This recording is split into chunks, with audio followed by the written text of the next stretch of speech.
Physical refining செய்யப்பட்ட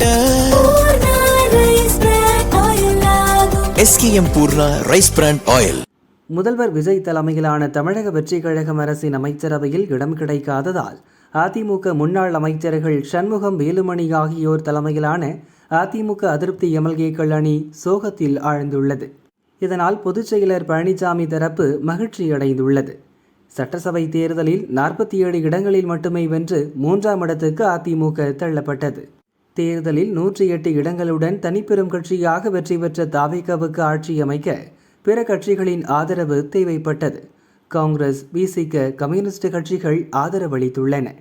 அதிமுகவில் பொதுச் செயலர் பழனிசாமியை எதிர்த்து சண்முகம் தலைமையில் 25 எம்எல்ஏக்கள் ஒன்று சேர்ந்து தாவேகா அரசுக்கு ஆதரவளித்தனர்.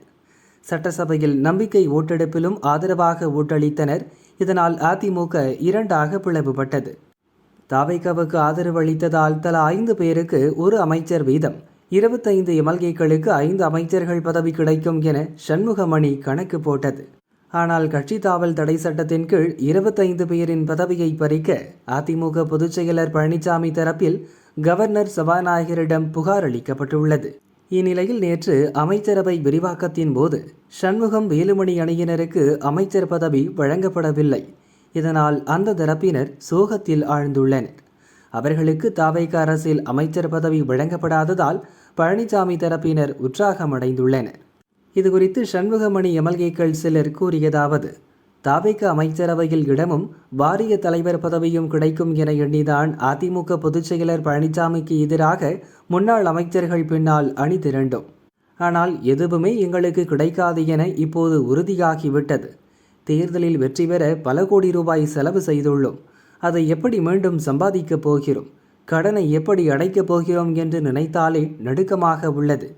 பழனிசாமி அணியில் இருந்திருந்தால் கட்சி பதவியாவது தப்பியிருக்கும்.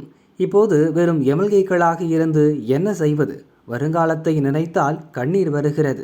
இந்த சூழ்நிலையிலும் நாம் தனி அணியாகவே செயல்படலாம். இனியும் பழனிசாமி பின்னால் போய் நம்மால் ஏமாற முடியாது. தாவேகா கூட்டணி நிச்சயம் உடையும். அப்போது நமக்கு நல்ல எதிர்காலம் இருக்கிறது. நம்பிக்கையோடு இருங்கள் என முன்னாள் அமைச்சர்கள் கூறுகின்றனர்.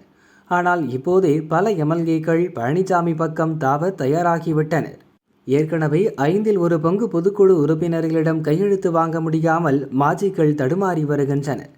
இப்போது எம்எல்ஏக்கள் எண்ணிக்கையும் குறைந்தால் சட்டசபையில் தனி குழுவாக கூட செயல்பட முடியாது என அவர்கள் கூறினர்.